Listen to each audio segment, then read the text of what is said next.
मित्रों नमस्कार, मैं आर यादव आपका स्वागत और अभिनंदन करता हूं। हम वर्तनी और वाक्य शुद्धि के क्रम में आपको कुछ पॉइंट पिछले क्लास में बताए थे। उसके आगे अगला पॉइंट हम पढ़ेंगे जिसका नाम है अन्वय। अन्वय के बारे में मैंने स्टार्टिंग में थोड़ा सा बताया था कि अन्वय का अर्थ होता है मेल। मेल मतलब होता है कि संबंध, यानी कि संज्ञा से क्रिया का क्या संबंध होता है। इसमें बहुत सारे पॉइंट होते हैं।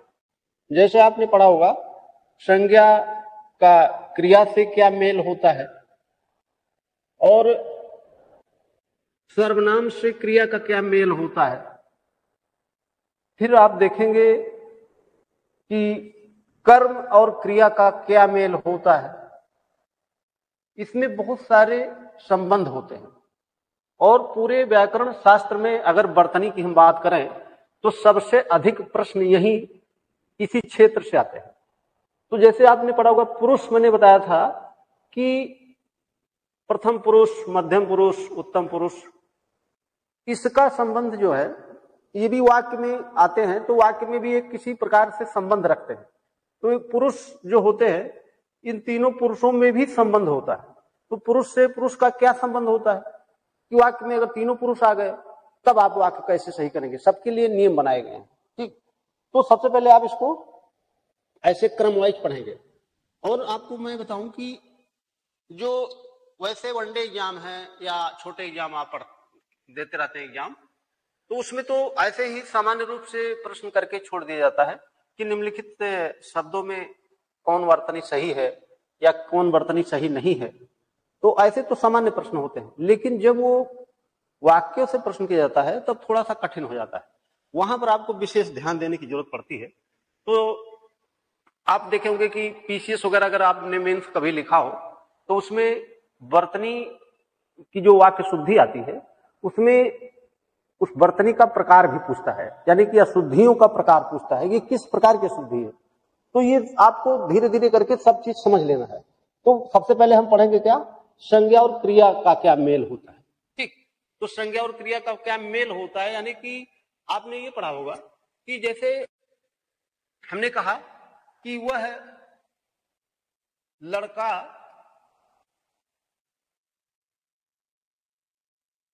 जा रहा है, जा रहा है, ये आप समझते होंगे बहुत आराम से। इस वाक्य को आप समझ सकते हैं, ये समझ सकते हैं कि ये पुल्लिंग है। किस आधार पर आपने इसको पुल्लिंग बताया, क्यों? क्योंकि यहां पर रहा है शब्द यानी कि क्रिया ये बता दे रही है कि वास्तव में ये शब्द यानी कि जो सर्वनाम लिखा गया है ये पुल्लिंग है। अगर मैं इसकी जगह पर रही लिख दूं और यहां पर स्त्रीलिंग कर दूं तब आप इसको ये बता सकते हैं, इस क्रिया से अंदाजा लगा सकते हैं कि ये क्या है, ये स्त्रीलिंग शब्द है। तो यानी कि जो क्रिया और संज्ञा या सर्वनाम का मेल होता है ये उस दोनों से क्लियर कर सकते हैं आप कि वास्तव में अगर कर्ता आपने समझ लिया तो कर्ता अगर स्त्रीलिंग है तो उसकी क्रिया भी स्त्रीलिंग होगी, कर्ता अगर पुल्लिंग है तो उसकी क्रिया भी पुल्लिंग होगी। यानी कि जो भी स्त्रीलिंग पुल्लिंग कर्ता होता है उसी के अनुसार क्रिया लगती है, कहने का मतलब ये है। और ऐसे ही सर्वनाम की बात है, तो ये मान लीजिए सर्वनाम लिखा गया है तो सर्वनाम भी इसी से पहचान सकते हैं आप। लेकिन इसमें कुछ नियम है लिखना आपको। तो नियम क्या लिखेंगे कि यदि कर्ता स्त्रीलिंग और पुल्लिंग दोनों हो, भाई ऐसे भी सवाल आ सकता है कि यदि कर्ता स्त्रीलिंग और पुल्लिंग दोनों हो तब क्या करेंगे आप, स्त्रीलिंग और पुल्लिंग मैंने दोनों लिख दिया, तब क्रिया पुल्लिंग बहुवचन में होती है। ये आप ध्यान रखेंगे, तब क्रिया किस में होगी, पुल्लिंग बहुवचन में होगी। ठीक, ये मैंने आपको बताया कि ये इसका नियम है। यदि कर्ता स्त्रीलिंग और पुल्लिंग दोनों हो तब क्रिया पुल्लिंग बहुवचन में होगी। ये आप इसका नोट भी बना सकते हैं और ऐसे वीडियो को बार बार देख भी सकते हैं। ठीक, तो आप समझ गए होंगे कि हम क्या कहना चाहते हैं। उदाहरण से समझिए तब आपको अधिक समझ में आएगा। माता पिताजी आगरा गए हैं, गए हैं। तो आपने देखा, वाक्य मैंने लिखा कि यहां पर स्त्रीलिंग पहले लिखा हो या बाद में लिखा हो, उससे कोई प्रभाव नहीं पड़ेगा। तब क्रिया किसमें होगी? पुल्लिंग बहुवचन में होगी। ये आपको ध्यान रखना है। ठीक, जैसे हमने यहां पर लिख दिया कि राधे श्याम या राधे कृष्ण, राधे कृष्ण मैंने लिख दिया। बरसाना मैंने लिख दिया, बरसाना में रास रचाते हैं, ये वाक्य लिख दिया गया। रास रचाते हैं, ये क्रिया किसमें हो गई? पुल्लिंग में हो गई और बहुवचन में हो गई। समझ गए आप? और वाक्य देखिए, जैसे एक चीज और आपको समझना है कि आप पढ़ रहे हैं, ये वाक्य इंपॉर्टेंट इसलिए है, इसके लिए एक नियम है। जैसे यहां पर मैंने लिखा है, ये सर्वनाम है, आप जानते हैं। सर्वनाम या कर्ता या संज्ञा अगर आदर सूचक है तो उसकी क्रिया बहुवचन में होगी, ये आपको ध्यान में रखना है। और किस में होगी? पुल्लिंग में होगी। ठीक, ये आपको ऐसे ही ध्यान में रखना है। ठीक, तो जैसे अगर ये स्त्रीलिंग शब्द हो गया, अगर स्त्रीलिंग शब्द है और आदर सूचक है या सम्मान सूचक है तो ये क्रिया स्त्रीलिंग होगी। समझ गए आप? अगर ये पुल्लिंग है तो ये क्रिया भी पुल्लिंग होगी। ठीक, तो ये आपको ध्यान रखना है। अगर कर्ता या सर्वनाम या संज्ञा आदर सूचक नहीं है तब क्रिया एक वचन में होगी। ये आपको विशेष तौर पर ध्यान रखना है। जैसे हमने कहा कि तुम पढ़ रहे हो, अब देखिए क्रिया किसमें हो गई? एक वचन में हो गई। क्यों एक वचन में हुई? क्योंकि जो कर्ता था वह आदर सूचक नहीं, और जो सम्मान सूचक या आदर सूचक करता है उसके लिए क्रिया किसमें लगी? बहुवचन में लगी। ठीक, इतना आप समझ गए? आप देखिए यहां पर मैंने दूसरा वाक्य लिख दिया कि बाघ और बकरी, बाघ और बकरी एक घाट पर पानी पीते हैं, पीते हैं। अब मैंने यहां पर क्या लिखा? एक स्त्रीलिंग है, एक पुल्लिंग है। मैंने पहले बताया आपको कि स्त्रीलिंग और पुल्लिंग वो किससे जुड़ सकता है? वह द्वंद्व समास से भी जुड़ सकता है। आपने समास अगर पढ़ा हो या थोड़ा बहुत समास आप जानते हो तो ये भी शब्द मैंने लिखा था। तो यहां पर देखिए द्वंद्व समास है ना, आप द्वंद्व समास का मतलब समझ गए होंगे।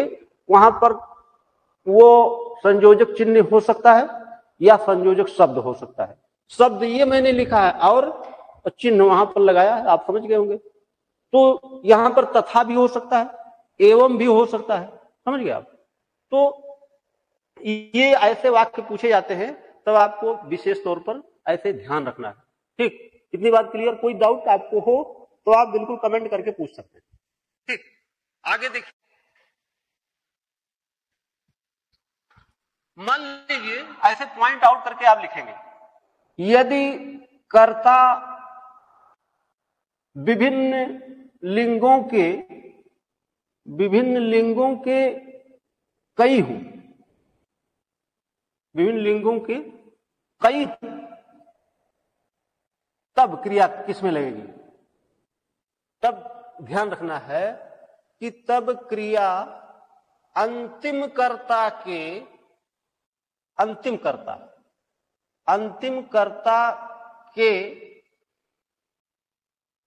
लिंग के अनुसार, अंतिम कर्ता के लिंग के अनुसार बहुवचन में होती है, बहुवचन में।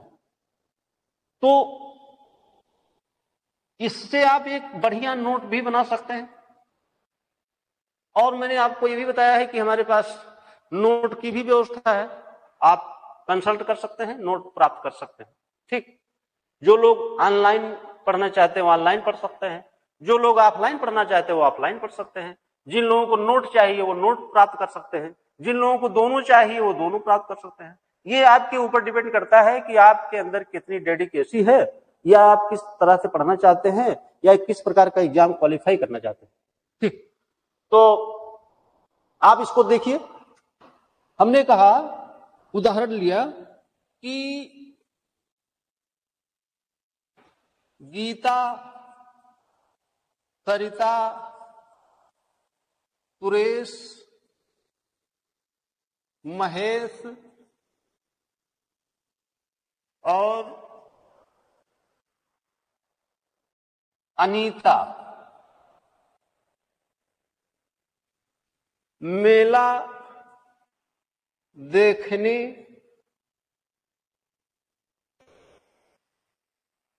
अब देखना है कि क्रिया क्या लगेगी। क्रिया मैंने बताया है कि अगर विभिन्न लिंगों के कई हों, यही तो बताया है, तब क्रिया अंतिम कर्ता क्या है, अनीता क्या है, अनीता स्त्रीलिंग शब्द है, तो क्रिया स्त्रीलिंग होगी लेकिन बहुवचन में होगी। समझ गए आप? तो जाएगी।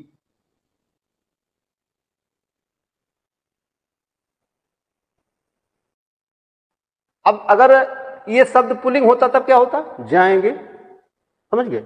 अगर ये शब्द पुल्लिंग होता तब हमको यहां पर क्या लिखना पड़ता, जाएंगे। अब क्या लिखना पड़ा, जाएगी। तो आपको वाक्य अटपटा लग रहा होगा ना, लेकिन अटपटा वाक्य लग रहा इसलिए क्योंकि आपके व्यवहार में अभी तक ऐसा कोई वाक्य आया नहीं। तो आपको लगता है, जब आप धीरे धीरे व्याकरण समझ जाएंगे, वर्तनी को समझ जाएंगे, तो आप भी सही करना शुरू कर देंगे और आपके सारे प्रश्न सही होना शुरू हो जाएंगे। तब जैसे आप एग्जाम देकर आते हैं तो सोचते हैं कि ये मेरा सही होना चाहिए, हमारे अनुसार तो सही है। अरे आपके अनुसार सही है ना, व्याकरण शास्त्र के अनुसार सही नहीं है। फिर उसके लिए क्या करना पड़ेगा, नियम समझना पड़ेगा। ठीक, आप देखिए, मान लीजिए कि अगला, चलिए वाक्य में दूसरा नियम बताता हूं। दूसरा नियम देखिए, ये तो कर्ता और क्रिया संबंधी मेल हो गया। समझ गया आप ना, ये कर्ता और क्रिया संबंधी मेल। यहां से सवाल बराबर पूछा जाता है, यहां से कई बार सवाल पूछा गया है और लोग समझ नहीं पाते हैं, उसका उत्तर गलत देके चले आते हैं। तो अब आप सही तरीके से उत्तर दे देंगे। ठीक, अगला पॉइंट देखिए, कर्म और क्रिया संबंधी मेल क्या होता है, कर्म और क्रिया से क्या संबंध होता है, ये आपको समझना है। तो आप लिखिए पॉइंट। पहले पॉइंट में क्या लिखेंगे कि यदि आपने वाक्य में पढ़ा होगा कि विभक्तियां मैंने बताया, विभक्तियों के बारे में मैंने विधिवत चर्चा आपसे किया था कि अब विभक्तियों का काम लगेगा। कैसे काम होगा विभक्तियों का, कि यदि कर्ता ने विभक्ति से युक्त हो, ने विभक्ति, कर्ता की विभक्ति क्या है, ने है। यदि कर्ता ने विभक्ति से युक्त हो, यानी कि कर्ता में ने विभक्ति लगी हो, युक्त हो, लेकिन कर्म की को विभक्ति ना लगी हो। लेकिन कर्म की विभक्ति क्या होती है, को होती है। कर्म की को विभक्ति ना लगी हो, ना लगी हो, तब क्रिया कर्म के लिंग और वचन के अनुसार, लिंग और वचन के अनुसार लगती है। अब समझिए इसको, ये वाक्य आपको लगता है बहुत बड़ा है, लेकिन ये समझ जाएंगे तो ये बहुत सरल और छोटा हो जाएगा। ठीक, तो देखिए, इसको मैं मिटा देता हूं तो आपको अच्छी तरह से और समझ में आ जाएगा।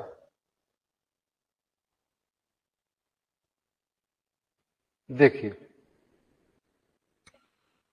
हमने लिखा कि सीता ने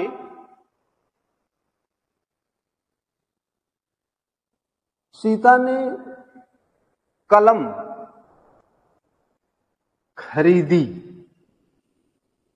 अब देखिए, अगर मैं यहां पर खरीदा लिख दिया होता तो आपको लगता सही तो है, लेकिन गलत है, गलत हो जाता। सही क्या होगा? कर्म के अनुसार क्रिया लगेगी। कर्म, और कब लगेगी क्रिया कर्म के अनुसार? जब कर्ता ने विभक्ति से युक्त हो लेकिन कर्म की को विभक्ति ना लगी हो। तो यहां पर आपने देखा होगा कि कर्ता क्या है? सीता। सीता की विभक्ति लगी है हमने, लेकिन कर्म क्या है? कलम। तो इसमें कोई विभक्ति नहीं लगी है, तब क्रिया कैसे लगेगी? कर्म के लिंग और वचन के अनुसार लगेगी। यानी कि कर्म जो है वो स्त्रीलिंग है और एक वचन है, तो मैंने क्रिया एक वचन स्त्रीलिंग में लिखा। ठीक, हमने दूसरा वाक्य लिख दिया, सोहन ने पुस्तकें पढ़ी। अब देखिए, क्यों मैंने पढ़ी लिखा? ये इसलिए लिखा क्योंकि पुस्तकें स्त्रीलिंग है और बहुवचन है, तो मैंने बहुवचन लिखा। अगर हमने कहा कि मोहन ने बैल खरीदा, क्यों खरीदा लिखा? क्योंकि बैल पुल्लिंग है और एक वचन है, तो इसलिए मैंने क्रिया किस में लिखा? एक वचन में लिखा और पुल्लिंग में लिखा। क्लियर? कोई दिक्कत है? तो ये आप ऐसे समझ गए। तो ऐसे करके आप पॉइंट आउट करके बहुत सारा मैटर समझेंगे, तब जाकर के आप बर्तनी वाले प्रश्न सही कर पाएंगे। ऐसे तो आप पढ़ते तो हैं, लेकिन आपको ये नहीं पता होता है कि हमको क्या चीज कैसे पढ़ना है। ठीक, कैसे हमारा उत्तर सही होगा। ठीक, देखिए अगला पॉइंट देखिए। अगला पॉइंट का मतलब है कि दूसरा नियम, यदि कर्ता और कर्म, समझिएगा बात आप, यदि कर्ता और कर्म दोनों में विभक्तियां लगी हों, यदि कर्ता और कर्म दोनों में विभक्तियां लगी हों, तब क्रिया कैसे रहेगी? तब क्रिया पुल्लिंग ऐसे देखिए लिखा जाता है। जब मैं आपको बर्तनी का शब्द बताऊंगा तब आपको बहुत सारे शब्द नए मिलेंगे। आप ऐसे लिखते रहते हैं गलत सही, लेकिन अब आपको सही करना है। जो भी गलतियां आपने किया है तो गलतियों पर सुधार किया जाता है। ऐसा नहीं कि आप गलती कर दिए तो गलत हो गया। गलत तब होता है कि जब गलती करके आपने सुधारा नहीं। ठीक, तो अब क्या करना है? तब क्रिया पुल्लिंग एक वचन, तब क्रिया पुल्लिंग एक वचन में होगी। कैसे? बहुत सरल वाक्य से समझिए। राम ने रावण को मारा। अब समझिए आप, मारा क्या है? एक वचन है और पुल्लिंग है। समझ गए? तो वाक्य का एक निश्चित पैटर्न होता है, निश्चित नियम होता है कि अगर उस नियम पर अगर आपने पढ़ा है तो वाक्य अटपटा लगे या आपको त्रुटिपूर्ण लगता हो तब भी वो सही होगा, क्योंकि नियम पर आधारित है ना। अब देखिए, मान लीजिए कि ये तो पुल्लिंग लिखा था मैंने, ये दोनों शब्द क्या हैं? पुल्लिंग हैं, और आपको ये पता होना चाहिए कि ये कर्ता है और ये कर्म है। क्यों कर्म है? क्योंकि इसके बाद को लगा है। आपको मैं बहुत बेसिक हिंदी बताऊंगा जो आपको किताबों में कम मिलेगा। ठीक, मिलेगा भी तो आप समझ नहीं पाते हैं। कारण होता क्या है कि आपको किताब समझाती नहीं। किताब का काम है उसमें लिखा है, आप उसको समझिए। तो आप समझने का प्रयास नहीं करते हैं, तो इसलिए समझ नहीं पाते हैं। तो ये अगर स्त्रीलिंग लिखा हो, हमने यहां पर लिख दिया कि सीता ने रीता को पढ़ाया। अब देखिए, तब भी तो ये एक वचन है, और किसमें है? पुल्लिंग में है। तो आप कहीं ऐसा तो नहीं स्त्रीलिंग आ गया तो उसकी क्रिया स्त्रीलिंग में लगा देंगे।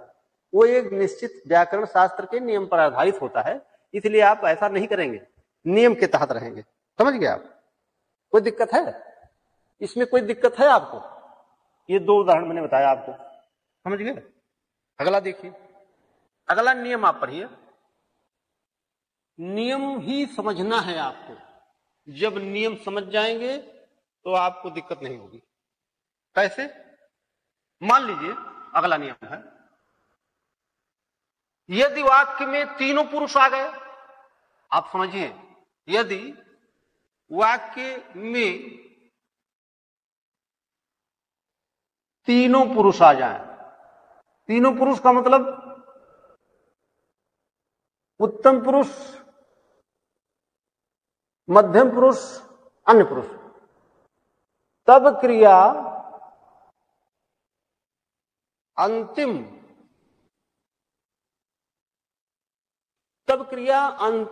पुरुष के लिंग के अनुसार इस क्रम में रहा। किस क्रम में? सबसे पहले मध्यम पुरुष, सबसे पहले क्या होगा? मध्यम पुरुष। इसके बाद में क्या होगा? क्रम मैं बता दे रहा हूं। फिर अन्य पुरुष, अन्य पुरुष को मैंने बताया था, इसको प्रथम पुरुष भी कहते हैं। तो ये सब चीज आप थोड़ा सा छोटी छोटी चीजों को समझते रहिए, क्योंकि आपने रटा है अन्य पुरुष और संयोग से प्रथम पुरुष आ गया, के बाद में उसका क्रम क्या होगा? उत्तम पुरुष। इस क्रम में वाक्य होगा। अच्छा, वाक्य लिखा रहेगा तो वो गलत क्रम में भी लिखा जा सकता है, ये भी बताएं आपको। कैसे? जैसे लिख देगा कि मैं, तुम और वह सिनेमा देखने चलेंगे, ऐसे मान लीजिए लिख दिया गया। अब ये वाक्य लिख दिया गया। अब आपको ये भी क्लियर कट रखना है कि वास्तव में ये इसका क्रम क्या है। तो ये वास्तव में क्या है? ये उत्तम पुरुष में लिखा गया है और ये मध्यम पुरुष में लिखा गया है और ये अन्य पुरुष में लिखा गया है। ये आपको मैंने पहले बताया है। तो वास्तविकता तो यही है कि ये गलत है। क्यों? ये तो आप पकड़ लिए ना कि गलत क्यों है? क्योंकि जो पुरुषों का क्रम है लिखने का, वो इस प्रकार से लिखा जाएगा। कब? जब वाक्य में तीनों पुरुष आ गए। और जब ये सवाल पूछा गया भी है हालांकि, तो आप उसमें से 90% लोग गलत करते। क्यों गलत करते? क्योंकि उसका नियम नहीं पता है। तो अब इसको पहले तो सही करिए आप। तो क्या होगा? तुम, वह और मैं सिनेमा देखने, क्या लिखेंगे? चलूंगा, सॉरी चलेंगे, चलेंगे। समझ गए आप? क्यों ऐसा हुआ? क्योंकि इसका एक नियम है, ये मैंने बताया ना, इसका एक नियम है। नियम क्या बताया था मैंने? कि वो क्रम होगा इस क्रम में। ये बात समझ गए आप? अभी तक इसमें आपको कोई डाउट है? कोई समस्या हो तो आप बता देंगे। ठीक, अब देखिए, अब आपको समझना क्या है कि ये तो बात हो गई सामान्य बात। एक नियम थोड़ा सा और जान लीजिए इसमें, तो मैं बताता हूं। एक नियम क्या है कि जैसे आपने पढ़ा होगा कि ध्यातव्य बात, ध्यातव्य बातें। मान लीजिए ध्यातव्य बातें का मतलब होता है ध्यान देने योग्य बातें। ये तो मैंने सामान्य बात आपको बताया। कुछ ध्यान देने योग्य बात क्या होती है? वाक्य में ध्यान देना होता है। उस कैसे ध्यान देंगे? कुछ पॉइंट आप समझिए, तब आप उसकी बारीकियों को समझ पाएंगे। नहीं तो वर्तनी और वाक्य शुद्धि में अगर वो 4-5 सवाल पूछ रहा है तो आप 2 ही 3 सवाल कर पाएंगे, ठीक, बाकी गलत हो जाएगा। तो गलत होने ना पाए इसीलिए तो प्रयास किया जा रहा है, ठीक। अब आप ऐसे पॉइंट आउट करके लिखेंगे, प्रत्येक कोई किसी, प्रत्येक कोई किसी। इसके लिए क्या नियम है? प्रत्येक कोई किसी, ये शब्द है। ये शब्द यहां पर आप लिखेंगे, ये शब्द एक वचन में प्रयोग किए जाते हैं या ये शब्द एक वचन है। इसमें नियम क्या जानना है? नोट करके लिख लीजिए। इनके साथ भी का प्रयोग गलत है। भी का प्रयोग करते हैं ना लोग, भी का प्रयोग गलत है। अब देखिए, जब वाक्य लिखा जाएगा तो आपको लगेगा बिल्कुल सत्य है और बिल्कुल शुद्ध लिखा है। जैसे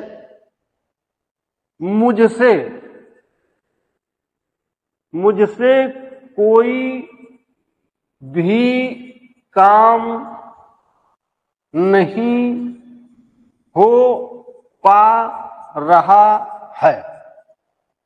अब वाक्य लिखा है ऐसे। अब आपको लगेगा बिल्कुल सही तो है, सही तो है, क्या दिक्कत है? लेकिन गलत क्या है? गलत मैंने बता दिया आपको। गलत कैसे है? जैसे भी लग गया तो भी का प्रयोग मैंने कहा है, यहां पर नोट करके लिखवाया है कि इसके साथ, इनके साथ भी का प्रयोग गलत है, तो ये नहीं रहेगा, ठीक। ऐसे इसमें भी लग जाएगा, प्रत्येक कोई किसी में लग सकता है, ठीक है। जैसे कहते हैं कि किसी भी कीमत पर यह काम नहीं होगा, भी लगा दिया, आपको लगेगा सही तो है लेकिन वो गलत है। सही क्या होगा? भी का प्रयोग नहीं होगा, ठीक, क्लियर। अगला पॉइंट देखिए, जैसे आपने पढ़ा होगा कि से और द्वारा, दो शब्द, ये दोनों का मतलब एक ही होता है, दोनों का मतलब एक होता है, लेकिन ये प्रयोग के दृष्टिकोण से अलग अलग जगह प्रयोग किए जाएंगे। आप हर जगह वही शब्द प्रयोग नहीं करेंगे, ठीक। जैसे मैं आगे आपको कुछ पॉइंट ऐसा बताऊंगा जो आपको बिल्कुल अचंभा लगेगा। अचंभा क्यों लगेगा? क्योंकि आप व्यवहार में वही पढ़ते आए हैं तो आपको लगता है बिल्कुल सही है। वो व्यवहार आप छोड़ दीजिए, क्योंकि हिंदी में एक पॉइंट अगर आपने गलत किया व्याकरण वाले पोर्शन में तो तुरंत नंबर काटेगा। और ये वनडे में ही नहीं या ऑब्जेक्टिव वाले क्वेश्चन में ही नहीं, वह थियरी में भी अगर एक भी पॉइंट गलत पा गया तो वो नंबर काटने के लिए बैठा है, ये आप समझिए। और अगर आपने सही लिखा है तो 100% नंबर देने के लिए भी बैठा है। इसका यही मतलब हुआ कि आप सही से करेंगे। तो से का प्रयोग कहां होगा? से का प्रयोग निर्जीव के लिए होता है। बस इतना आपको ध्यान रखना है कि से का प्रयोग किसके लिए होगा? निर्जीव के लिए। द्वारा का प्रयोग कहां होगा? सजीव के लिए। अब आपको यह भी पता होगा कि ये किसकी विभक्तियां हैं। देखिए, आपने पढ़ा था कर्ण में से द्वारा, तो ये किसकी विभक्ति है? कर्ण। ये कर्ण भी हो सकता है, अपादान भी हो सकता है से। क्यों? क्योंकि से इसमें भी है और अपादान में भी से है। लेकिन मैंने क्लियर कर दिया कि से का प्रयोग किसके लिए होगा? सजीव। से का प्रयोग निर्जीव के लिए और द्वारा का प्रयोग सजीव के लिए। वाक्य देख लीजिए कैसे सही किया जाएगा, यानी कि कैसे वाक्य पूछा जाएगा। मैं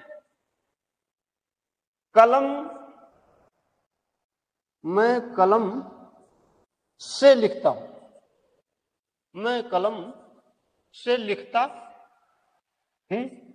या मैं लिख दूं मैं नीली कलम से लिखता हूं, बात वही है। अगर गलत करना होगा वाक्य को तो क्या लिखेगा, मैं कलम द्वारा लिखता हूं या मैं नीली कलम द्वारा लिखता हूं, तो वाक्य गलत हो जाएगा। ठीक, अब अगला देखिए, मंत्री जी के कर कमलों से, तो से लिखा गया तो गलत है, कर कमलों द्वारा, कर कमलों द्वारा कार्यक्रम, कार्यक्रम संपन्न हुआ, कार्यक्रम संपन्न हुआ। अब देखिए, जब यहां पर द्वारा लिखा है तो ये क्या है, ये लिविंग बॉडी है। मंत्री जी क्या है, लिविंग बॉडी, आप जानते ही हैं। तो कि मंत्री जी निर्जीव हैं, क्या है, सजीव हैं भाई। तो ये जो है मंत्री जी के कर कमलों द्वारा कार्यक्रम संपन्न हुआ, यहां पर से जब लिख देगा तब वाक्य गलत हो जाएगा। कर कमलों से कार्यक्रम संपन्न हुआ तो वाक्य क्या होगा, गलत हो जाएगा। बात समझ गए आप? ऐसे आपको धीरे धीरे करके सारे पॉइंट को समझना है। कैसे समझेंगे, अगला देखिए, बहुत इंपॉर्टेंट अगली लाइन में बताने जा रहा हूं आपको, जो आप खुद अचंभित हो जाएंगे कि वास्तव में ये भी सवाल ऐसे भी आता है। समय सूचक, समय सूचक वाक्य होते हैं, इसको बहुत ध्यान से समझिएगा, आपको हंसी आ जाएगी जब इस वाक्य को पढ़ेंगे। ठीक, कैसे, जैसे समय सूचक क्या होता है कि वाक्य लिखेगा, मैं आपको अभी बताया नहीं हूं, आपसे प्रश्न कर रहा हूं, तो इसको प्रयास करिए कि दे पा रहे हैं उत्तर कि नहीं दे पा रहे हैं। जैसे मेरी घड़ी में इस समय, मेरी घड़ी में इस समय रात्रि के एक ऐसे भी लिख सकता है, रात्रि के 1 बज, रात्रि के 1 बज रहा है, रात्रि के 1 बज रहा है, ये वाक्य लिखा गया है। थोड़ा सा अपने दिमाग पर जोर डाल करके और अपने को चेक करने के लिए अपना उत्तर निकाल लीजिए, और अभी जब मैं उत्तर बताऊंगा तो आप उसको चेक कर लीजिएगा कि आपका उत्तर सही है कि नहीं सही है। ठीक, तो आप प्रयास कर लीजिए। कर लिया आपने, दिमाग लगा करके थोड़ा सा चेक करिए, मैं बता देता हूं उत्तर। देखिए, आपको वाक्य से बहुत मतलब नहीं होता है। वाक्य जो होता है वो तो फंसाने के लिए, आपको डिस्टर्ब करने के लिए, आपको कंफ्यूज करने के लिए वो ऐसा पूछा ही जाता है। लेकिन आप क्या करेंगे, उसको समझने का प्रयास करेंगे। कैसे, पहली चीज तो आपको यह समझना है कि समय बहुवचन में प्रयोग किया जाता है। बहुवचन में, चाहे वो 1 लिखा हो या 2 लिखा हो या 12 लिखा हो, समय क्या होगा, बहुवचन में प्रयोग किया जाएगा। ठीक, तो यहां क्या होगा, बज रहे हैं, क्या लिखना पड़ेगा, बज रहे हैं। अब एक तो ये सही हुआ। अच्छा, एक वाक्य में 2-3 शब्द भी गलत हो सकते हैं, ये भी बात है। ऐसा नहीं कि एक वाक्य में एक ही शब्द गलत है या एक पॉइंट उसमें से आपने निकाल दिया या जोड़ दिया तो सही हो गया, ऐसा नहीं है। एक वाक्य में कई सवाल भी गलत हो सकते हैं, कई शब्द गलत हो सकते हैं। दूसरी बात क्या समझना है, आपकी घड़ी हो या मेरी घड़ी हो, तो क्या घड़ी के अलावा भी कहीं बजता है? ऐसा तो है नहीं कि घड़ी के अलावा भी कोई टाइम आपको बता सकता है, तो घड़ी लिखने की क्या जरूरत है? दूसरी बात, आपसे मैंने पूछा कि व्हाट इज टाइम, तो आपने क्या बताया, आपने बताया 10 o'clock। ठीक, तो फिर इसमें इस समय लिखने की क्या जरूरत है? इस समय, फिर जब आपसे मैंने टाइम पूछा, करंट स्टेटस पूछा, तो फिर आप उसमें 10 मिनट पहले या बाद का टाइम तो बताएंगे नहीं, तो फिर इस समय लिखने की क्या जरूरत है और घड़ी लिखने की क्या जरूरत है? बात समझ पाए आप? तो उत्तर क्या होगा, ये सब इतना लिखने की जरूरत ही नहीं, बस रात्रि के 1 बज रहे हैं, समझ पाए आप? या अगर रात में पूछ ही रहे हैं तो फिर रात में लिखने की क्या जरूरत है? ठीक, रात में ही तो आपने पूछा था, तो रात में लिखने की क्या जरूरत है? तो 1 बज रहे हैं, बस समझ गए आप? ये सब कुछ नहीं लिखा जाएगा। आपको ये ध्यान रखना है कि समय बहुवचन में प्रयोग किया जाता है। दूसरा पॉइंट, घड़ी लिखने की जरूरत नहीं। तीसरा पॉइंट, इस समय लिखने की जरूरत नहीं। ठीक, कोई डाउट? ऐसे सवाल पूछता है तो लोग खूब कंफ्यूज होते हैं। जब खूब कंफ्यूज होंगे तो उसका उत्तर गलत देंगे। ठीक, अगला पॉइंट समझिए। अगला पॉइंट समझिए कैसे? देखिए, आपने पढ़ा होगा और बहुत ही मजेदार अगला पॉइंट, पहले बाद का प्रयोग कहां किया जाता है? आगे और पीछे का प्रयोग कहां किया जाता है? यहां से भी सवाल पूछा गया है। ठीक, कैसे? इस शब्द का मतलब समझिए पहले कि कहां पर प्रयोग किया जाएगा।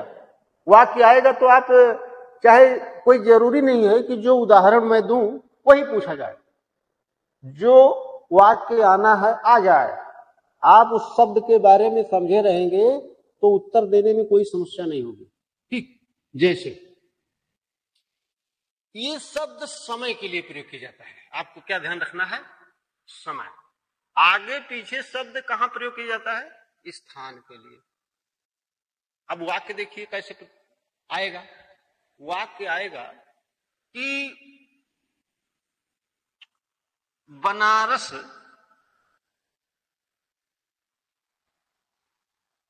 लखनऊ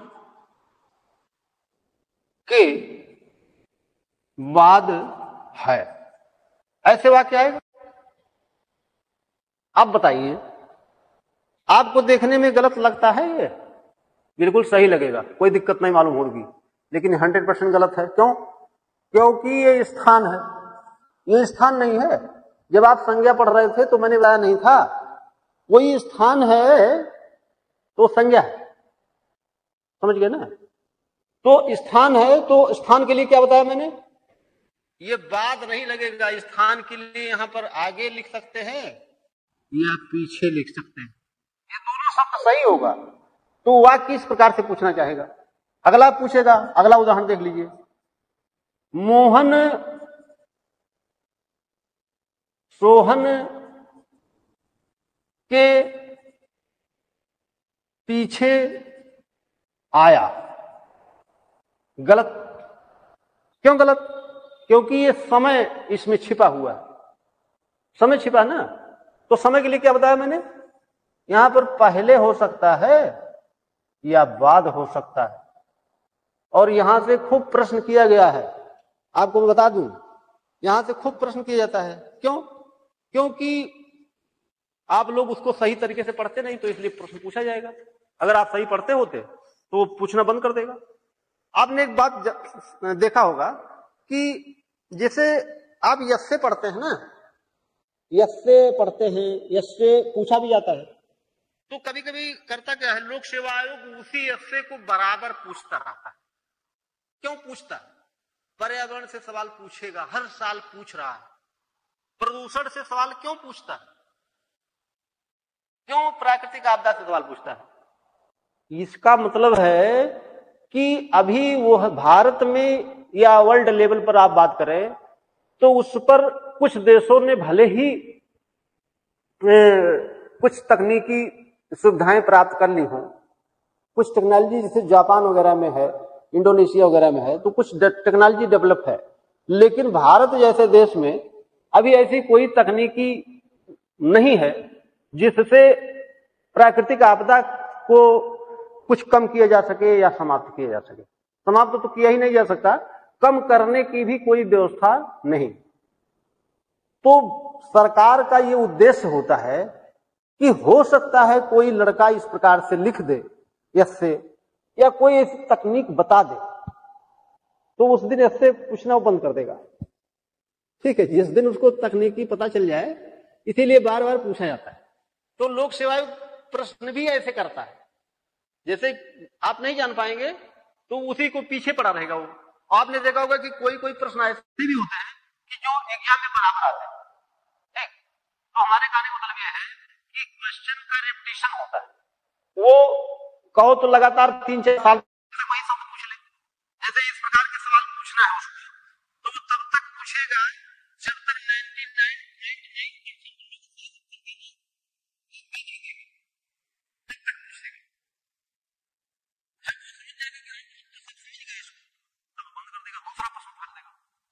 ये क्वेश्चन करने का एक तरीका होता है।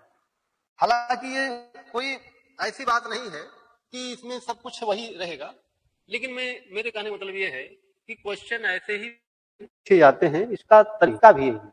अगला पॉइंट पढ़िए अब आप।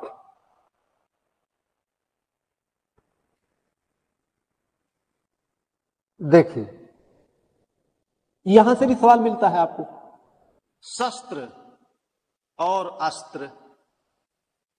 ठीक, अब देखिए इसके बारे में आप समझिए। लिखेगा, प्रश्न पहले मैं लिख दे रहा हूं। बंदूक एक अच्छा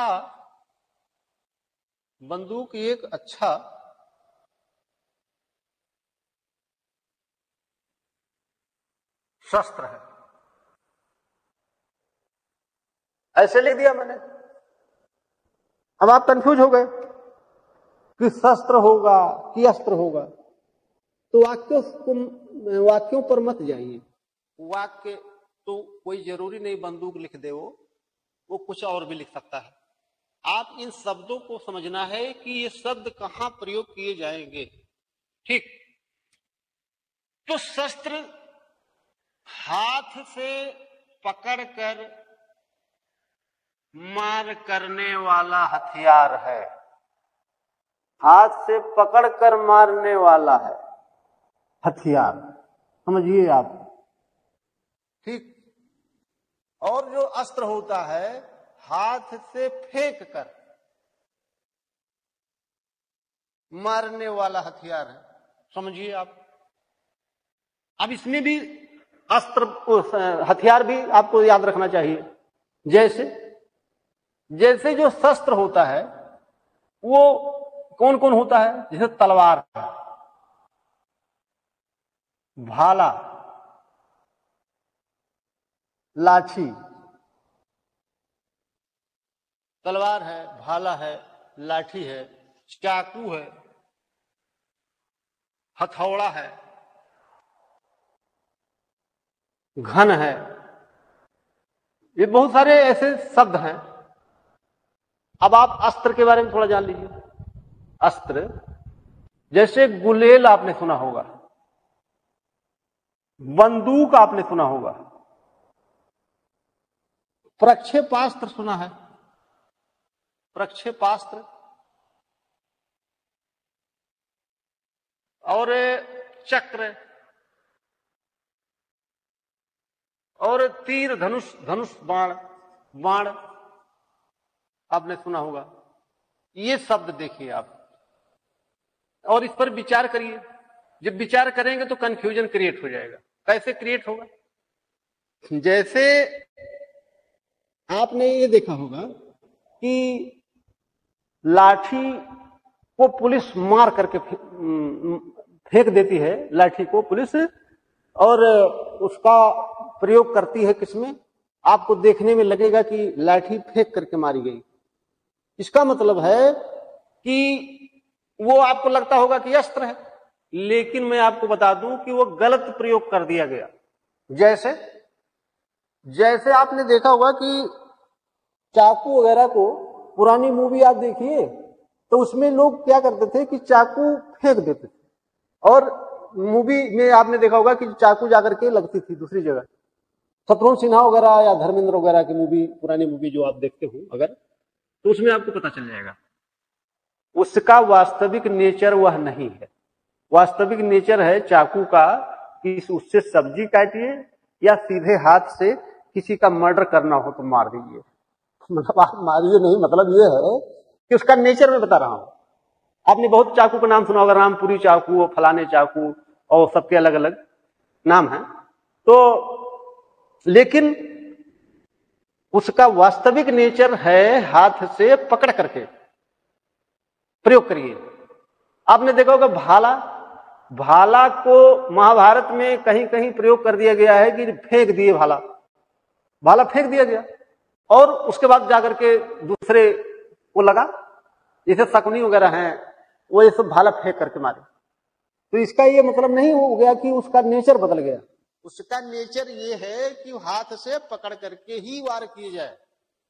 अब गलत कोई प्रयोग कर दे तो उसके लिए क्या किया जा सकता है? ठीक, तो ये गलत प्रयोग किया गया है। जिसे आपने सुना होगा प्रक्षेपास्त्र, आपने पढ़ा भी होगा साइंस टेक्नोलॉजी में कि प्रक्षेपास्त्र में क्या होता है कि उसमें बहुत सारे ईंधन भरे होते हैं, कि कोई लिक्विड फॉर्म में है तो कोई ठोस फॉर्म में है, तो उसमें विभिन्न प्रकार के ईंधन होते हैं जो कुछ दूरी पर जाने के बाद में वो खत्म हो जाते हैं, फिर दूसरा ईंधन काम करना शुरू कर देता है। इसका ये मतलब होता है कि वहां पर वास्तविकता में जो प्रक्षेपास्त्र छोड़ा जाता है वो बहुत ही कम जाता है। समझ गए ना? तो इसका मतलब आप थोड़ा समझने का प्रयास करिएगा, यहां से सवाल मिलेगा आपको। ठीक, कोई डाउट हो तो आप पूछ सकते हैं, कोई दिक्कत नहीं है। ठीक है, समझ गए? अगला पॉइंट देखिए। अगला पॉइंट समझना है आपको कि पर, ऊपर, सबसे ऊपर, यहां से सवाल पूछा गया है। 3 शब्द का मतलब समझिए आप। कहां पर का प्रयोग किया जाएगा, कहां पर ऊपर का प्रयोग किया जाएगा, कहां पर सबसे ऊपर का प्रयोग किया जाएगा। जैसे कैसे क्लियर कर पाएंगे आप? ये कम ऊंचाई के लिए प्रयोग किया जाता है। अब कम ऊंचाई का कोई पैमाना है? पैमाना मैं बताता हूं, पेड़ तक की ऊंचाई, पेड़ तक। अब आपको क्लियर हो जाएगा, सवाल आपका गलत नहीं होगा। पेड़ तक की ऊंचाई, पेड़ तक की ऊंचाई मतलब ये नहीं छोटा सा बिरवा हो उसी को आप पेड़ मान लीजिए, ऐसा नहीं, एक निश्चित ऊंचाई होती है उसकी। ठीक, यानी कि पेड़ तक की ऊंचाई तक का कोई वाक्य आता है तो वहां पर का प्रयोग किया जाएगा। जैसे लड़का छत पर खेल रहा है, तो जब वाक्य गलत करना होगा तब लिखेगा लड़का छत के ऊपर खेल रहा है, गलत हो जाएगा। सही क्या है? लड़का छत पर खेल रहा है। ठीक, अगला लिखेगा बच्चा मेज पर बैठा है, तो गलत करना होगा तो क्या लिखेगा? लिखेगा कि गिलास मेज के ऊपर है, और वास्तविकता में सत्य क्या होगा, सही वाक्य क्या होगा? गिलास मेज पर है। ठीक, समझ गए आप? चिड़िया डाल के ऊपर बैठी है, गलत, चिड़िया डाल पर बैठी है। समझ गए आप? यानी कि पेड़ तक की ऊंचाई का कोई भी क्वेश्चन पूछा जाए आपसे तो आपको ध्यान रखना है कि यहां पर का प्रयोग किया जाएगा। समझ गए? अब ऊपर का प्रयोग कहां कहां होगा? अधिक ऊंचाई के लिए। अधिक ऊंचाई इन द सेंस कि पेड़ से ऊपर, पेड़ से ऊपर। अब पेड़ से ऊपर कहां तक? पेड़ से ऊपर आसमान तक ले जाइए उसको, कोई दिक्कत नहीं। वाक्य क्या पूछेगा? लिखेगा मंदिर पहाड़ पर है, वाक्य गलत हो जाएगा। क्या होगा? मंदिर पहाड़ के ऊपर है। अब वाक्य सही है, क्योंकि वो पेड़ की ऊंचाई से अधिक ऊंचा है। पहाड़ जो होता है या पर्वत होता है वो पेड़ की ऊंचाई से अधिक, उसकी दूरी एक पैमाना माना गया। समझ गए आप ना? जिसे आप ज्योग्राफी में पढ़ते हैं कि जो पर्वत है उसकी ऊंचाई लगभग कितनी होती है। ठीक है, पहाड़ है उसकी ऊंचाई कितनी होती है, ठीक, टीला है उसकी ऊंचाई कितनी होती है, सबका अपना अपना, मैदान कितनी ऊंचाई होती है, क्या होता है, ये सब कुछ पता होता है आपको एक सामान्य लंबाई में। तो आप इसको कर सकते हैं, कोई डाउट है? सबसे ऊपर का प्रयोग कहां किया जाता है? ये पद के लिए किया जाता है। पद के लिए कार्यालय वगैरह में किया जाता है। समझ गए आप? लिखेगा कि मैं इस कार्यालय में ऊपर पद पर हूं, गलत। कार्यालय में सबसे ऊपर हूं, तब वाक्य सही होगा। ऐसे वाक्य पूछे जाएंगे तब आप उत्तर देंगे। क्या होगा? सबसे ऊपर प्रयोग किया जाएगा। कितनी बात समझ गए आप? और देखिए, ऐसे धीरे धीरे करके आप, मैंने बताया है कि पॉइंट आउट करके आप एक नोट बनाएंगे, और नहीं बनाएंगे तो नोट मैंने बताया है कि हाँ मुहैया हो जाएगा नोट, कोई दिक्कत नहीं। ये आपके ऊपर डिपेंड करता है कि आप क्या चाहते हैं। अगर आप चाहते हैं तो आप जैसा चाहते हो वैसा कर सकते हैं। यहां व्यवस्थाएं सारी हैं, कहने का मतलब ये है। तो आप देखिए अगला पॉइंट, साथ नहीं, आप पढ़िए आयु और अवस्था। ये भी सवाल खूब पूछा गया है। जब आप इसका मतलब समझ जाएंगे तो वाक्य चाहे जिस प्रकार का आए, केवल और केवल आपको नियम समझना है। हमने कहा है कि आपको रटना नहीं है। रटना प्रारंभ किया आप तो पीछे जाना प्रारंभ हो गया आपका, ये आप ध्यान रखिएगा। कारण क्या है कि आप रट करके सिविल का कोई एग्जाम नहीं निकाल सकते हैं, ये मैंने पहले बता भी दिया है। और इसको आप बिल्कुल फैक्ट मानिए, सत्य बात है, अनुभव है हम लोगों को, ठीक। तो आप मानेंगे, विश्वास करेंगे, तभी तो परिणाम मिलेगा। अब देखिए, अभी मैं वाक्य लिख दूं बिना बताए तो आप कंफ्यूज हो जाएंगे। आप चाहते हो तो मैं ट्राई करवा दूं आपका, चलो ठीक है, मैं आपकी बात मान लेता हूं कि इस समय मेरी आयु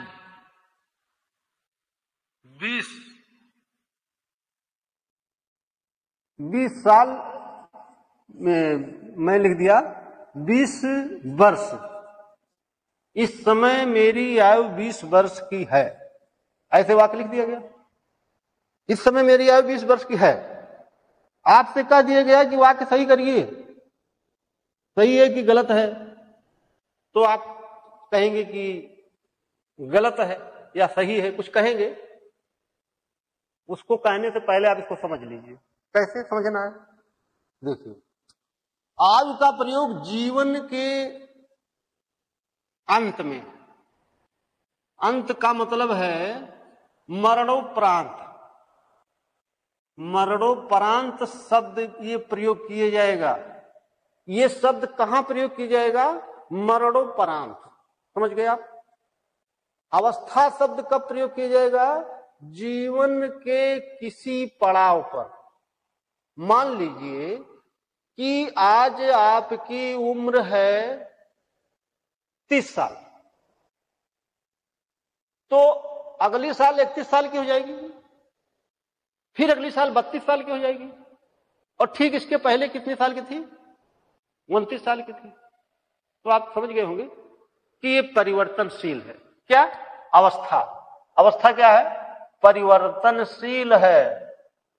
इस शब्द को आप ध्यान रखिएगा, तब आपका उत्तर गलत नहीं होगा। और ये क्या है? अपरिवर्तनशील है। क्यों? क्योंकि जब कोई मर गया, जब चला गया, तो उसके उम्र में कोई परिवर्तन होगा? फिर तो आप बिल्कुल एग्जैक्ट बताएंगे कि मेरे पिताजी का देहावसान 70 वर्ष की आयु में हुआ, तब वाक्य सही होगा। समझ गए? और यहां पर इस समय मेरी आयु नहीं होगा, क्या होगा? यहां पर अवस्था होगा, तब ये वाक्य सही होगा। समझ गए? तो ऐसे शब्दों पर आपको ध्यान रखना है जो शब्द बराबर परेशान करते हों, उन शब्दों पर विशेष ध्यान रखना है, और वहीं से सवाल पूछा जाता है। अब देखिए अगला, देखिए, केवल मात्र ही। ये शब्द नोट करके लिख लीजिएगा कि वाक्य में एक बार प्रयोग किए जाएंगे। एक बार वही वाक्य लिख रहे हैं अगर आप, तो उसमें दो बार प्रयोग नहीं किया जा सकता है, एक बार प्रयोग होगा। जैसे जैसे मुझे केवल 10 रुपए मात्र देने की कृपा करें, ऐसे वाक्य लिख दिया गया। इसमें देखिए दो जगह लिख दिया गया ना, तो गलत है। ही भी लिखा जा सकता है तो ही भी गलत हो जाता है। एक बार प्रयोग होगा, ये आपको ध्यान रखना। चाहे इसको काट दीजिए चाहे इसको काट दीजिए, तब भी वाक्य बिल्कुल एग्जैक्ट रहेगा, सही रहेगा। समझ गए आप? अब देखिए ऐसे ऐसे वाक्यों को ऐसे पॉइंट आउट करके समझना है। इसके बाद में जो बताने जा रहा हूं आपको, इससे एक क्वेश्चन निश्चित तौर से फंसेगा, और नोट कर लीजिएगा कि मैं क्या कह रहा हूं। जब आप इसको करें, जैसे मान लीजिए कि मैंने बता दिया कि जो पॉइंट बताने जा रहा हूं ये वास्तविकता में आपके पेपर में रहेगा, तब रहेगा। अब इसका स्पष्टीकरण कैसे होगा? जब पेपर देके आइएगा तो पेपर पलटिएगा और हमारे इस बात को भी देख लीजिएगा, नोट कर लीजिएगा कि जो मैं बोलने जा रहा हूं, कि मैं एक लाइन लिखूंगा उसी में से एक प्रश्न फंसेगा। कैसे? देखिए, प्राण, आंसू, होश, भाग्य, समाचार, दाम, दर्शन, दर्शन, अनेक, मोती। ये शब्द जो मैंने लिखा है ये बहुवचन शब्द हैं, ठीक? ये बहुवचन शब्द हैं, आप भी बहुवचन शब्द है। इसके साथ क्रिया बहुवचन में लगाई जाएगी, बस क्रिया किसमें लगेगी? बहुवचन में। अब आप चेक कर लीजिएगा।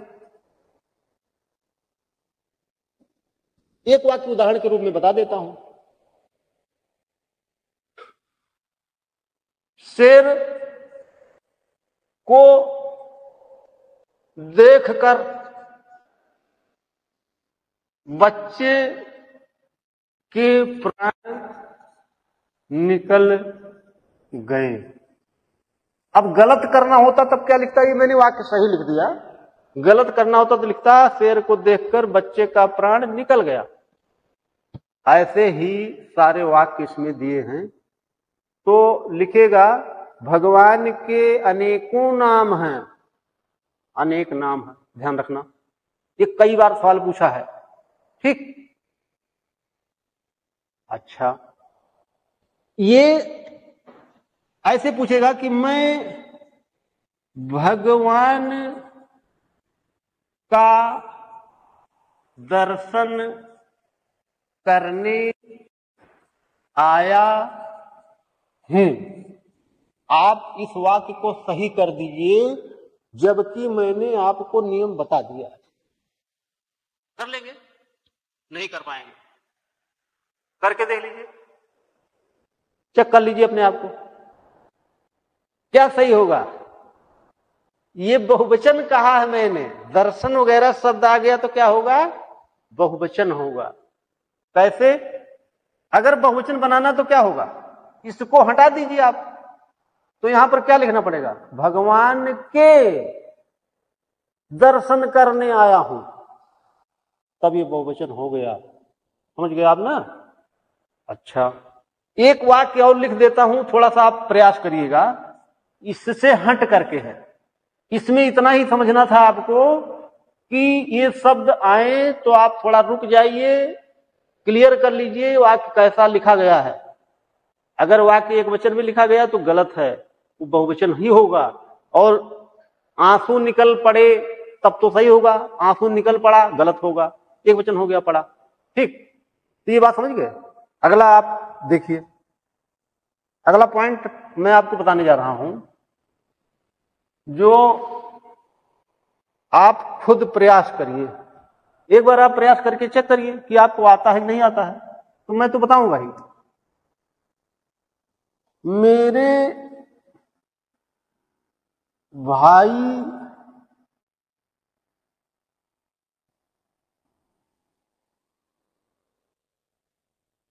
को लड़का हुआ है। बहुत मजेदार वाक्य है, ठीक, बहुत मजेदार वाक्य है ना। आप सही करिए, सही कर लीजिए तो बहुत बहादुर हैं आप, ईमानदारी से। ठीक, नहीं कर पाएंगे, मैं कह रहा हूं नहीं कर पाएंगे, जबकि मैंने नियम कानून सब बता दिया है आपको। ठीक, जब मैंने आपसे कहा था कि विभक्तियां आप ध्यान में रखिए, तो आपने ध्यान नहीं दिया।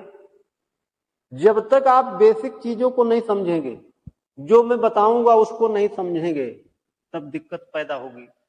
हम बताते हैं कि इसका नोट बना लीजिए और धीरे धीरे पढ़िए, ज्यादा तेज पढ़ने की जरूरत नहीं है, बहुत मेहनत की जरूरत नहीं है, लेकिन क्या करना है, हमारी बात को मानना है, मानना है। और मान लेंगे तो जान जाएंगे। तो आप जब जान जाएंगे तो आप वो चीज कर लेंगे। नहीं कर पा रहे ना, वाक्य को देखिए, आप कर नहीं पाएंगे। और कर लिया जो बहुत बहादुर है, तो नहीं कर पाया आपने, तो मैं बता देता हूं। ठीक, आपके पास टाइम इतना था, 1-2 मिनट मैंने टाइम दे दिया, आप कर नहीं पाए, कुछ गलत सलत आप बताना शुरू कर दिए। यहां पर होगा के। अब देखिए, अब वाक्य क्यों सही है ये आप जान लीजिए। सही क्यों है ये भी तो जानना जरूरी है। गलत क्यों था ये आप जान नहीं पाए, तो सही क्यों है ये जान लीजिए। जैसे आपको जब मैंने विभक्तियां बताया था, तो थोड़ा याद करिए कि मैंने कहा था कि संबंध का की विभक्ति क्या है, का, के, की, है कि नहीं है? है। अच्छा, लड़का अगर पैदा होगा तो क्या वो एक व्यक्ति से हो सकता है? एक से पॉसिबल है? नहीं पॉसिबल है। तो उसमें तो भाई 2 लोगों का सहयोग चाहिए, उसमें पति पत्नी का सहयोग होता है, तब बच्चा पैदा होता है। तो इसका मतलब ये हुआ कि संबंध बता रहा है। ये किसका संबंध है? एक दूसरे का संबंध, पति पत्नी का संबंध। समझ गए आप? तो इसलिए का के जगह तो का के की लगेगा। ठीक, तो यहां पर के लगा, इसीलिए के लगा। अब आपको समझ में आ गया होगा कि क्यों गलती आपने किया और हमारी बात क्यों नहीं माने थे। ठीक, मिटा दूं? चलो, तो अब देखिए अगला वाक्य समझिए। हेतु और कारण, ये दोनों शब्दों का एक ही मतलब है। ठीक है, इन दोनों शब्दों का मतलब एक है, इसमें कोई अंतर नहीं है, कोई अंतर नहीं है, लेकिन इनके प्रयोग अलग अलग जगह पर होंगे। कैसे? हेतु शब्द होता है विशेष कारण के लिए, विशेष कारण, और कारण शब्द होता है सामान्य कारण। सामान्य कारण का वाक्य कैसे होगा और विशेष कारण का वाक्य कैसे होगा, यही समझना है आपको। जैसे हमने कहा कि भारत चीन युद्ध किस हेतु हुआ। अब वाक्य सही है। अगर मैं यहां लिख देता कि भारत चीन युद्ध किस कारण हुआ, तो वाक्य गलत हो जाता और आपको लगता कि बिल्कुल सही है। तो शब्दों का खेल होता है, शब्दों में बहुत दम होता है। ठीक, सामान्यकरण क्या होता है? अभी सवाल पूछा था कि पति पत्नी के झगड़े का क्या हेतु हो सकता है। अब देखिए, पति पत्नी के झगड़े का क्या कारण हो सकता है, ये वाक्य पूछा गया था अभी हाल ही के एग्जाम में, अभी जल्दी ही एग्जाम में पूछा गया। तो पति पत्नी के झगड़े का कारण, बच्चों के झगड़े के कारण, ये सामान्य प्रक्रिया है, ये सामान्य बात है। और एक चीज आपने देखा होगा, यहां पर मैंने युद्ध लिखा है और यहां पर झगड़ा लिखा है, दोनों में फर्क है। युद्ध बड़ी विषय वस्तु है, झगड़ा एक सामान्य विषय वस्तु है। ठीक, तो दोनों में अंतर पता चला आपको, कहां पर हेतु का प्रयोग किया जाएगा और कहां पर कारण का प्रयोग किया जाएगा। ऐसे शब्दों पर आपको विशेष ध्यान रखना है जो शब्द परेशान करें। ठीक, तो ये बात, कोई दिक्कत आपको है? कोई दिक्कत नहीं है। तो मैं आपको और भी पॉइंट जो ऐसे होते हैं कि वो विशेष कोई नियम नहीं चलता उसमें, जैसे मान लीजिए कि लिखेगा कि शरद कालीन सुबह का समय बड़ा सुहावना होता है। अब देखिए, आप समझिए इसको, क्या समझना है। वाक्य ऐसे लिखा रहेगा तो वो कहेगा कि निम्नलिखित में कौन वाक्य शुद्ध है या अशुद्ध है, ऐसे पूछता है।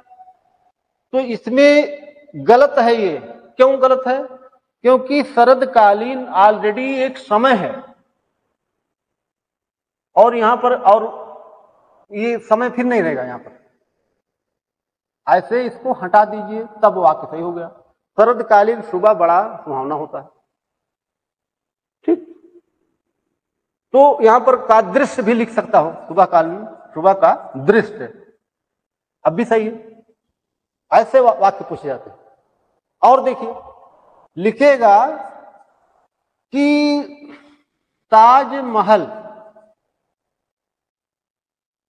की शान निराली है। अब देखिए, ताजमहल की शान निराली है, वाक्य सही करिए। आपको लगता होगा, लग गया होगा कि वाक्य गलत है, लेकिन गलत है तो सही करना ना आपको। कैसे सही होगा? सही कैसे करेंगे बताइए? ये शब्द परेशान कर रहा है, ये शब्द नहीं होगा। क्या होगा? छटा निराली है, छटा। ऐसे शब्द के लिए क्या शब्द प्रयोग किया जाता है? छटा। अब जैसे पूछेगा कि ओसामा बिन लादेन प्रख्यात व्यक्ति था, तो वाक्य गलत है ना, क्योंकि प्रख्यात शब्द पॉजिटिव है। तो पॉजिटिव है तो उस वाक्य में जो पॉजिटिव करता होगा उसके साथ आएगा। उसके लिए क्या होगा? ओसामा बिन लादेन कुख्यात व्यक्ति था, प्रख्यात नहीं होगा। अब ये लिख दिया जाए कि स्वामी विवेकानंद कुख्यात व्यक्ति थे, तो गलत नहीं हो जाएगा? स्वामी विवेकानंद प्रख्यात व्यक्ति थे। तो ऐसे शब्दों पर ध्यान रखा जाता है कि वो शब्द कहां प्रयोग होगा। तो जब आप ये सब चीज क्लियर कर लेंगे, धीरे धीरे करके पॉइंट आउट करके आपको वर्तनी में बहुत सारी चीजें समझ में आ जाएंगी, तब वाक्य चाहे जितना कठिन पूछे, चाहे जहां से पूछे, तो आप तुरंत बताना शुरू कर देंगे। ठीक, तो चलिए, बहुत बहुत धन्यवाद आप लोगों को। फिर नेक्स्ट अभी इसमें वर्तनी के शब्द बताना है आपको, वो भी बताएंगे। कुछ पॉइंट बचा हुआ वो भी बताया जाएगा। तो फिर बहुत बहुत धन्यवाद आपको।